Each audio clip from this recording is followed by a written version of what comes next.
Well, good morning and welcome to Daybreak on WGRZ-Plus. I am Claudine Ewing. Yep, I'm here for a daybreak little shift early in the morning. It's a fun show. Thank you for joining us. Nice to be here. Nice to be here on WGRZ-Plus. All right, so snowy drive-in? Yeah, it started snowing, and then as I got downtown, it wasn't as bad. Wasn't as bad, right? No. Well, that band of snow this morning, we were watching it. It was up in Toronto, and there was lightning strikes with it. Really? And whenever you see or hear thunder snow, that's a sign that it's really heavy. But I will tell you, the winds were something else. I lost power last night. Oh, you did? In the middle of the night. Oh, man. Because the clocks are all off right now. Hey, now you have an ultimate excuse to come in late. But I didn't. You're here on time. I came in early for you. Do you have a generator or no? No, I don't. Yeah, you should get one. Around here, always it's as important as a microwave, probably. Good morning, everyone. Yes, some snow has been moving through. We do have a winter weather advisory in place. It's not going to be a lot of snow, but there will be bouts of some snow today until 6 p.m. A coating in Buffalo to 2 inches or so, maybe 3 to 6 for areas across the south. Okay, there is the snow that just kind of wound down in Buffalo. It's picking up now across the south towns and into Wyoming County, the southern tier. And we're now beginning to see some of the streamers that are developing off Lake Huron, and those will move in during the afternoon hours. So we will see some bouts of snow and some wind throughout the day today. But that main band did move through. It didn't pack as much of a punch as it could have. It's probably going to turn into a squall line, but east of us. But nonetheless, you are seeing some snow out there and falling temperatures behind this area of low pressure. This morning, it was in the mid-30s in Buffalo and about in the single digits on the other side of it. So that's a sign of the cold air or colder air that's going to be filtering in during the day today. So we're in the 30s now. We're going to end the day in the low 20s. And as Claudine mentioned, it's gusty out there, so some of that snow is blowing around a bit, especially in open areas. So heads up for that. So here's future look, shows the snow moving south of Erie County. But notice as we head into the afternoon, there's some of those streamers of snow that could affect Buffalo down into the southern tier as well. And temperatures falling into the 20s and then crashing into the teens tonight. So this morning, did you wake up, went outside and felt warm, right? Or warmer, mid-30s. Tomorrow morning, it's going to feel a lot colder. And then we should see some partial sun during the afternoon and temperatures into the mid-30s. So here's a closer look. Some snow showers developing across Buffalo and the southern tier as we head into the afternoon. And any of this snow could be on the moderate side, even heavy at times. So again, totals should be in check, though, because this band will be wandering around and shouldn't last too long. So snow totals like this, an inch or 2, but we could see 3 to 5, maybe 6 in the hills and down into ski country. So for today, bursts of snow, falling temperatures, mid-30s into the 20s. Okay. Then as we head into tonight, much colder, cloudy with some flurries down into the teens. And the long-range forecast, our next system after a dry day tomorrow will bring us a mix of rain to snow on Friday. Hard to believe how cold it's been that rain is going to come into play, but that's a possibility. And then sharply colder on Saturday with highs in the low 20s. On Sunday, another chance of rain and snow, and then temperatures warming up next week, at least on Monday, only to cool down again on Tuesday. Kind of up and down all over the place. All right. So weather impact alert today for the snow. It could affect the evening commute. Rain and snow showers on Friday. Saturday, kind of cold. And then on Sunday, Claudine, a football-free Sunday. Yeah. You know. Are you happy about that? No. I know. Well, we wouldn't have had a game this Sunday. We wouldn't, I know, so but it's the idea. Yeah. I don't know, just you had 20 weeks to look forward to Sunday, mostly Sundays, but now I'm going to have to do things. Yeah. I'm so not happy about it. It's kind of hit, we've been talking about this, all week, but the level of just kind of malaise over. And the fact that I'm still wearing black. It is a little bit in mourning, everybody. Yes, it is. It's been a week of mourning. It's no just doubt. the way it is. Yeah, it is. Speaking of the Bills, Buffalo Bills players James Cook and Connor McGovern have been added to the AFC's Pro Bowl roster. This is Cook's second straight Pro Bowl after rushing for over 1,000 yards and tying for the league lead with 16 rushing touchdowns. It is McGovern's first career Pro Bowl, coming in his first season fully starting at center. They'll be joined in Orlando by who else? The Snowman, Deion Dawkins. The Pro Bowl skills competition is tomorrow night and the flag football game Sunday afternoon. What do you think about that? Well, first of all, the Pro Bowl has just morphed into something. It's just, it just doesn't. It's more, to get to play in it, fine. But do you actually? It's flag football now. It's fun. And it's fun. But remember, it used to be in Hawaii, and there was like tackling in an actual game because of injuries. I know. But I can understand why Josh kind of wants to peace out. I need a break. And that's the thing. One Bills player is not going to make it, and that is Josh Allen, because he is starting his offseason routine a little bit early because of an injury that he suffered Sunday against the Chiefs. Get away, let the body heal. Got bumps and bruises from last night. Took a few shots and just trying to make sure that my body's in as good as condition as it can be, given maybe a week or two, and then just kind of getting back to work. Nothing medical like that. Just throughout the year, just the wear and tear of it, and just making sure that the body's good to go. Seems kind of down. Yeah, who can argue with that, right? Right. I think understandably, but usually, Yeah. In the darkest days, there's still a little bit of glimmer, but I can see that he's just like. Yeah. Off season, he does need to heal, right? Get that body together so he's ready to go for next season. Get married, get everything going in life. I was about to say, he's got a little love in the life going on right now, so let him do that for sure. Right. Moving on now, the Sabers. What's going on here? Big victory. Big win. They blew out the Boston Bruins last night at KeyBank. The final score 7-2. It was one for the books. Tage Thompson and JJ Peterka both scored hat tricks.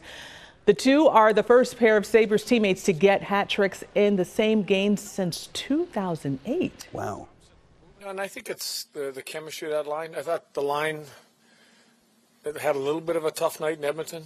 When you look what they generated and what the line gave up as a whole. But I thought they bounced right back. I mean, their game in Vancouver was good. The game in Calgary, I liked Edmonton, a little bit of a down game for that line, but I thought they bounced back, had one hell of a night. So not many times you can have a line where you end up with two guys with hat trick on the same line. The save he made, or there was a bunch of saves, even at the end of the second period, that, guys are up on the bench, and I think you're right. They kind of feed off each other, and it's almost like we owe you one now. Wow, that's interesting. I'm sure Lindy Ruff was pretty happy about that.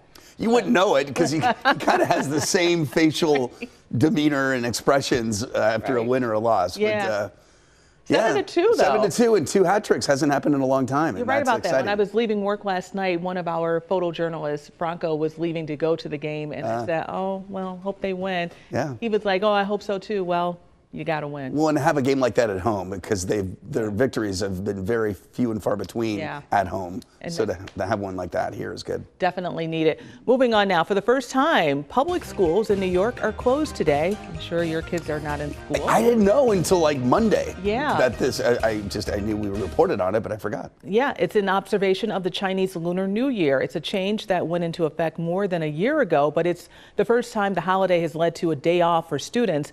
Now, yesterday, Two on Your Side went to Niagara Falls High School to see how students are learning about the holiday and why they have off of school. So I talk a little bit about the Lunar New Year. I give them like the basics, and we talk about symbolism too, because that also is an important part of art. And we look at the symbolism that is used throughout the Lunar New Year and their festivities. And then we talk about how to incorporate symbolism into their lanterns, and also to relate it back to the Lunar New Year. It's new to them, and a lot of them might not know about it. I think learning about different cultures, and I think that's really important. Is just because I think knowing more, helps you be a more educated person and be more open-minded. Yeah, she's right about that. And for those who celebrate, we need to know more about it, right? Because there are a lot of people out there who celebrate, and then kids who are asking, "Oh, I'm off today. Well, why are you off?" And they don't know. So what she said is important. You need to learn. You need to know what it's all about. And I think that goes for us too. Well, not just for the kids, but for the adults. A lot of historic holidays, Martin Luther King Day, you want the students to understand who it is you're off for and what we're celebrating today. Yeah. In this Lunar New Year, I mean, it's talk about a traditional, part of the culture. Let's learn about it. Why are we off today? I'll be honest. I think I could have a crash course. I would love one. Yeah. I would love one. There's some traditions wearing red. I didn't know. Yeah. That is little things. I would love to take a crash course. I think do you have a Cliff Notes on this so we can learn as much as we can quickly? But it's good to know. I agree with you on that. Now, for those who celebrate, this Lunar New Year is known as the Year of the Snake. It's all about renewal and regeneration. Professors at San Francisco University say the snake is actually celebrated across the Eastern Hemisphere. Just like the snake sheds its skin, people are encouraged to shed their ego, let go the past, and let go of anger this Lunar New Year. We just learned something. Yeah. Well, it makes sense. You're the snake shed. Kind of start anew, get rid of the old negative feelings and thoughts, and let it go. Reborn, let it go. Let it go. It's something I would love to say that I live by those mantras, but we're going to get there. We will get there. We are also celebrating Western New York and the reopening of an important piece of Buffalo's history. The Michigan Street Baptist Church has undergone extensive renovations and restorations, and later this morning it's going to open its doors to the public once again. Daybreak's Pete Gallivan has more on that. This is certainly something that I think the community will really be excited to see. The church hasn't looked like this in years. And now, after 3 years of planning and work, this cornerstone of Buffalo's African-American history offers a new future with an accurate recreation of its past, right down to the finest details, like the stenciling. The design team at Floyd Albert looked at historic photographs. They measured the distance between each one of the designs. They created patterns. And then we had to get an expert painter, artist, to come in and actually execute the design. And today, the Buffalo Niagara Freedom Station Coalition will reopen this landmark that got its start way back in 1836 as the epicenter of the abolitionist movement here in the Queen City. And with the redevelopment all along Buffalo's historic African-American Heritage Corridor, including the ongoing work across the street at the Colored Musicians Club, this important part of Buffalo's Underground Railroad history will live on to tell the story. The pews are replicas made from an original pew that we still have in the basement. The hardwood floors have been restored. The doors have been inserted in their original openings. The attention to detail and care that people will see when they walk in the church will really be something. It's amazing. That's really cool to see. That Michigan Street Baptist Church is in the African American Heritage Corridor here in Buffalo, and it's part of the Underground Railroad. So a lot of history right there in Buffalo. And coming up on Black History Month, and we're talking about culture with the Lunar New Year. It's really interesting to know that we have history right here in Buffalo. A ton of it. Just sometimes I go just on daily walks between newscasts. And I look and I'm like, this building looks like it just has so much to say, right? And some of these buildings are closed. Some of these old churches are closed. And you just want to know, okay, there's got to be so much history here. Yeah. You and I should get together and just like go on a little tour of Buffalo and like, what do you know? What do you know? What don't we know? Let's find out. You and Pete, I think, are just harbingers of information and history and understanding of Buffalo. So I would take you up on that walk any day. But it's still so much that we don't know. Right. Like when I watch his unknown stories, I'm like, oh, okay. There's like every story, Pete's got a little sidebar. There's a little known fact that and then he just has all of this wealth of knowledge on so many things. So much just comes out. Well, our recent cold temperatures have created a winter phenomenon at Niagara Falls. Themselves are not frozen, the falls, of course, but an ice bridge has formed in the gorge at the bottom of the falls. We found visitors from as far away as Sweden and different parts of the U.S. checking out this unique view of the world-famous tourist destination. It's incredible. I saw it 20 years ago in the middle of the summer, and this is a very different look, obviously. It's a little brisk out here, but we wanted to take a little detour and come and see it in the middle of the winter. So nobody's here, just a few of us, and we're braving the cold to see all this beautiful ice. Probably need to talk about that, Patrick. A lot of people have different, like, does it freeze? Does it not freeze? Right. Well, the falls, don't freeze. But Pete, speaking of Pete, was telling us earlier that when the lower Niagara, the ice bridge formed back in the 1930s during Prohibition, that was a main artery of traffic coming from Canada and back. Oh, wow. In those that were in the Prohibition business. Yeah. So they would use that land bridge to, I guess, smuggle. Isn't it? So, yeah, I mean, again, it's a physical thing. It's beautiful, but then it played a role in some history around here. Unknown. How it goes. Wrightwood, California welcomed its first snowstorm of the season with winter activities, visitors, and a boom in local business. NBC's Christian Cazares has the latest on the storm's aftermath. This is the driest snow. Oh, that's perfect right there. It was the perfect day for Seth Banberg and his 2-year-old son Hayes, because today was his first time in the snow. Little sled over here. We'll probably find a little hill and then, yeah. It's so cold. The father-son duo tells us they made their drive from Malibu to Wrightwood, looking to get a break after they had to evacuate their home from the recent wildfires. A little stressful, but super grateful that our home was spared. The storm not only brought back those chores of shoveling snow, right there. It also made people like Gilberto Garcia, who made the drive up, learn a new skill, putting on chains on his tires. It's hard to do, but I've never experienced it before. As thousands of families geared up for their first run down the slopes at Mountain High Resort. We're pretty hyped. It's the first good snow of the season because the last storm we got a lot of wind, but this storm it just fell straight down. It was amazing. Locals hoping the storm will also bring big bucks to the mountain community. We're the biggest business in town, and when it snows, a huge amount of traffic comes our way, and the local town, the local businesses, they rely on that traffic. So, good stuff for us means good stuff for them as well.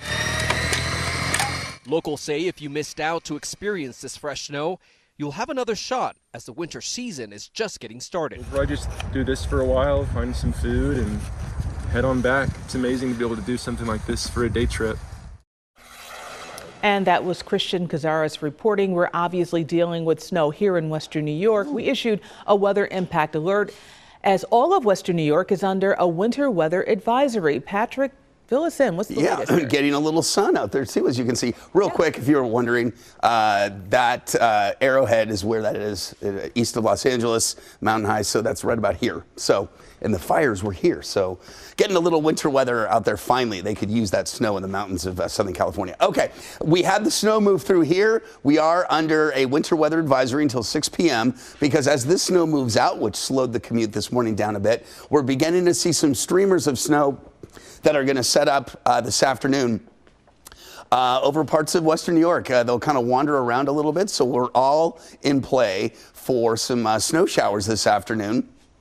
And temperatures getting colder as well. We're going to see numbers drop into the 20s for daytime highs as we head into the daytime highs. We've had our daytime high. We're going to drop into the 20s as our afternoon temperatures. We were in the upper 30s this morning. So wind, westerly winds 15 to 30, gusting to 45. Snow, a coating to an inch up to 3. The hills of the southern tier could get up to 6.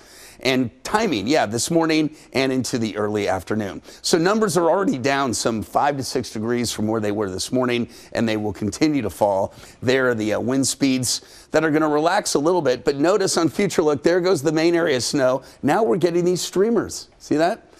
Connected to either the Georgian Bay, Lake Huron, or even Lake Erie. Okay, so notice those snow showers right over Buffalo and also down into ski country where conditions must be just epic because it's just been snowing down there all month, it seems. All right. Temperatures tomorrow morning are going to fall into the low, I should say mid to upper teens. And then tomorrow looks like a really comfortable day. Numbers in the mid 30s, less wind, and even some partial sunshine as we head into the afternoon. Okay. The next system we're watching comes in on Friday. It's the same system that brought that snow to Southern California. How about that? It'll be here on Friday with some snow, but initially with rain.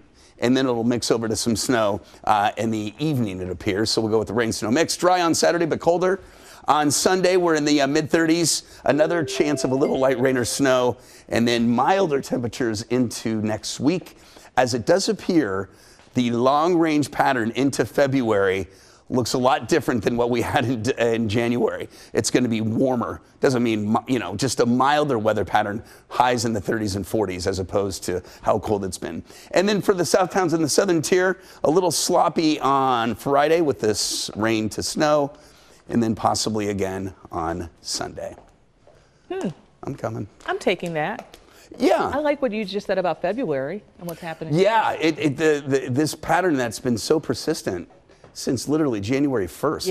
Yeah. It's whole, the storminess is going to head out west. That's where the cold's going to go. We're going to be much warmer. Love it. You just tell Doesn't me mean it can't snow. Right. It's just not going to be this Arctic cold that we've had. Like what we had before. It was brutal. It was. Brutal, brutal, brutal. Well, there are new signs this morning of an ongoing mystery in the skies, potential drone sightings. After a frenzy last month, the FAA issued temporary flight restrictions on drones in New York and New Jersey. And that appeared to slow things down, but that may be changing. NBC's Sam Brock has more on that.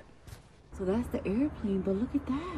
This morning, it's not deja vu, but a possible return of more drones. The lights are coordinated. From Connecticut to New Jersey, new videos emerging once again. We have like a field in the back of our house and we can see them up there. Mandy Malasich, like others in the Northeast, spotted drones in December. It's not a plane. Before the night sky seemingly went dark after the FAA temporarily banned drone flights in parts of the Garden State and New York amid thousands of reported sightings. Then, just over a week ago, the month-long restrictions were lifted. Have you seen them since?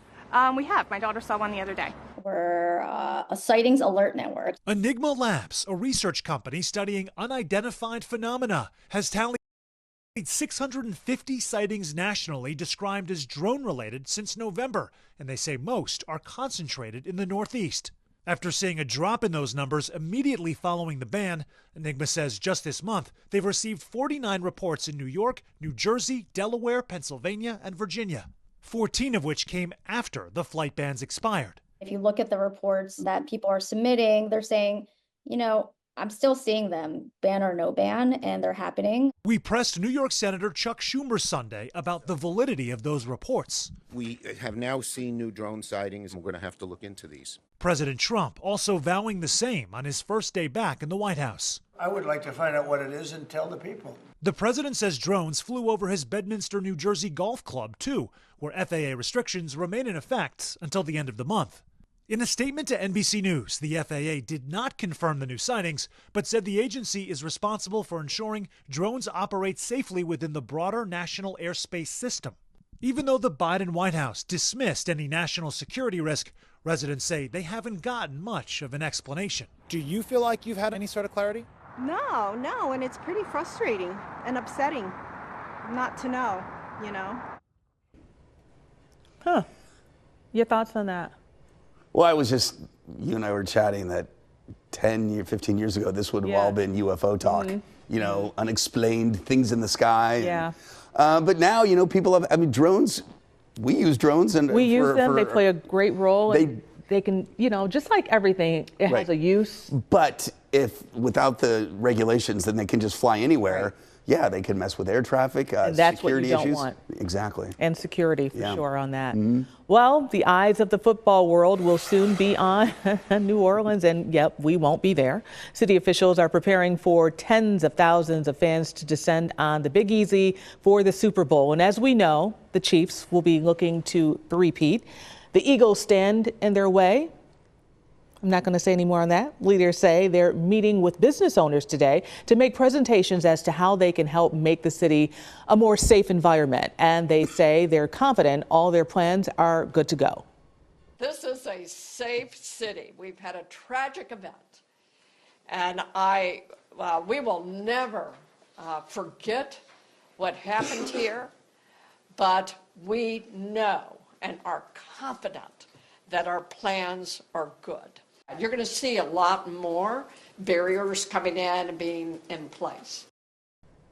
Well, a team you won't see on the field is busy at work. Work has shifted into high gear at the Wilson Football Factory in Ada, Ohio. Since the 1950s, every football used by the NFL has been handcrafted at this factory. The Eagles and the Chiefs will each get 108 balls for the game, all made on the factory floor, cut on site, stamped and stitched, inflated and laced up. Then the footballs must pass an inspection before being shipped out to the teams. Come in and we watch the AFC, NFC championship games. Once that's over, we all spring into action and go out there and start stamping footballs. Being part of the story, being on the largest stage in the world in 2 weeks. So it's just the buzz, man. It's the pride that these people have in the craftsmanship that goes on out there. We're still running some bulk footballs. It's a 20-step process, so we're still cutting leather. We're sewing liners on the leather. We're sewing the balls together through lock stitch for the NFL game balls, and then lacing them up. After that, we do a 100% quality inspection on all balls. And as you can imagine, both the Chiefs and Eagles fan bases they're amped up for the Super Bowl. Chiefs fans are amassing tons of gear and say there's no limit at all as the team tries for a historic Super Bowl three-peat. Can't get it as easily out in North Carolina, so anytime I'm in town, I'm shopping for Chiefs gear. I got a Chiefs hat, Kansas City shirt, Chiefs jacket. I have another KC shirt under here, and I got my Chiefs socks. He's born into it, and hopefully born into another Super Bowl championship. Same deal for the Philly faithful. There were long lines and lots of Eagles swag at the stadium team store the day after the Eagles absolutely demolished the Washington Commanders. All the money you're spending on T-shirts, you know you could probably go to New Orleans and watch the game. Well, I wish I could do both. Interesting. You know, Sorry. the gear goes. I'm just watching this going, great. I know, but it's all good. You know where Chiefs fans are? They're in Kansas City, and that's it.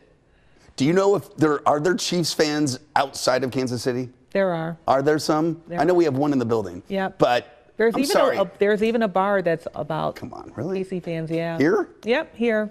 Okay. And you know what? They just I'm don't good have with the it. love and the fandom that the Bills have. Yeah. Bills Mafia. Well, even if your team didn't make the game, Super Bowl parties are still a fun thing to do with friends and family. According to a survey from Talker Research, a large number of Americans are more interested in the food being served than watching the game. According to the survey, buffalo or hot wings are the top food choice, getting 49% of the vote. That's followed by barbecue and 7-layer dip. Okay. What is it for you? I love the dip, but the problem is I always mess it up because I put the sour cream on it before I cook it.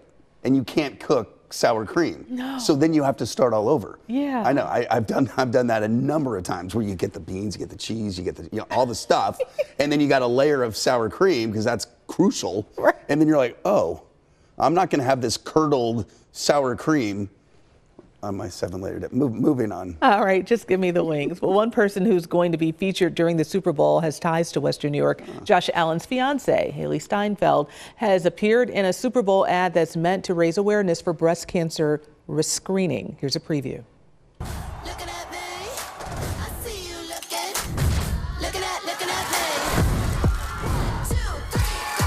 Let's give breasts the attention they deserve most.